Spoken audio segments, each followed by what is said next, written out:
When we think about history, our minds usually jump to presidents, inventors, big names. But what about the millions of people whose names we'll never, ever know? Well, today we're going to spend one single day with an American worker back in 1890 to find out what life was really like for the people who actually built this country. Okay, picture this. It's 5 a.m., the city is pitch black, completely silent. But for thousands and thousands of people, the day has already begun. This is where our story starts, in that quiet, bone-chilling cold right before the dawn. Before the first factory whistle even thinks about blowing, the day is already a fight. This is what we're calling dawn before the machine, and it's this race against pure exhaustion that starts long before the sun even comes up. I mean, think about how you wake up. There's no gentle alarm sound here. For this worker, the only thing yanking him out of bed is just brutal habit. His body just knows that rest is a luxury he absolutely cannot afford. And fuel for a 12-hour day? It looks something like this. Maybe some stale bread, some weak tea, and if he's really lucky, a couple of leftover potatoes from last night. Look, this isn't about enjoying your meal. It's about getting the bare minimum calories you need to just get through it. And then the commute begins. Not in a car, not on a train. No, it's a walk. Miles through the dark city streets. And every single step is just another reminder that the long, hard day of labor hasn't even officially started yet. The second he arrives at the factory, the whole world just changes. Those doors slam shut, and he steps into a place of overwhelming noise, smoke, and just constant pressing danger. Welcome to the 12-hour shift. 12 hours. Just let that number sink in for a second. That is half of an entire day gone, spent in constant motion with the deafening roar of machinery all around you. It's a length of time that, honestly, is kind of hard for us to even wrap our heads around today. And there's no safety gear, nothing. One moment of distraction could cost you a finger or a hand. There's a supervisor always watching you, and one little mistake, that doesn't just get you a talking to, it could mean you're out of a job, just like that. And feeling sick? Yeah, that wasn't really an option. You either worked through it or you didn't work at all. So why would anyone endure this? I mean, why would you put yourself through it?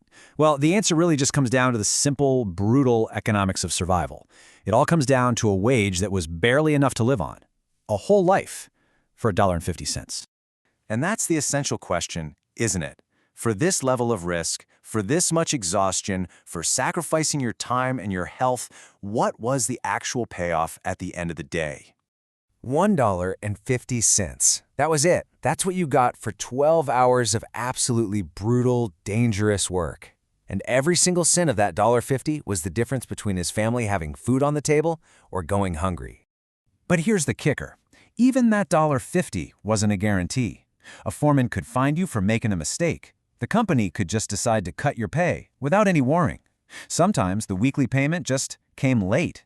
So this wasn't just a low wage, it was a fragile, precarious wage that kept families in this constant state of fear. The day ends just like it began, in darkness. But coming home isn't really about rest. It's about rejoining a family that's also deep in the work of survival. His wife, she's probably still working, maybe sewing clothes late into the night just to earn a few extra crucial pennies.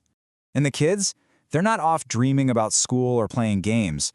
No. They are part of this machine of survival too. They might be helping out at home or maybe even working in a factory nearby themselves.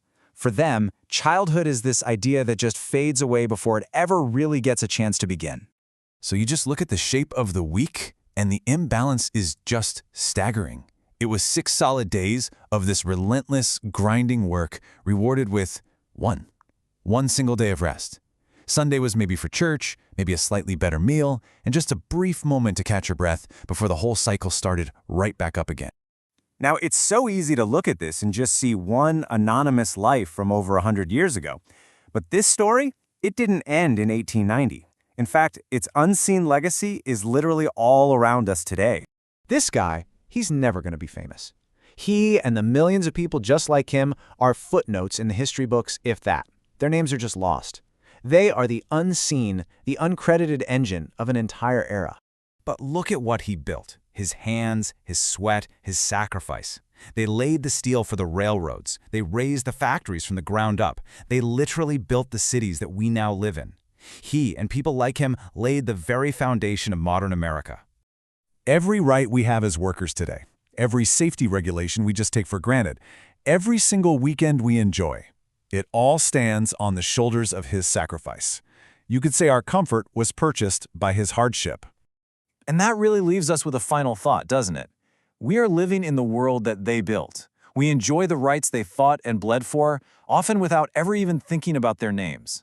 So the real question is, in all of our modern progress, have we forgotten what it cost?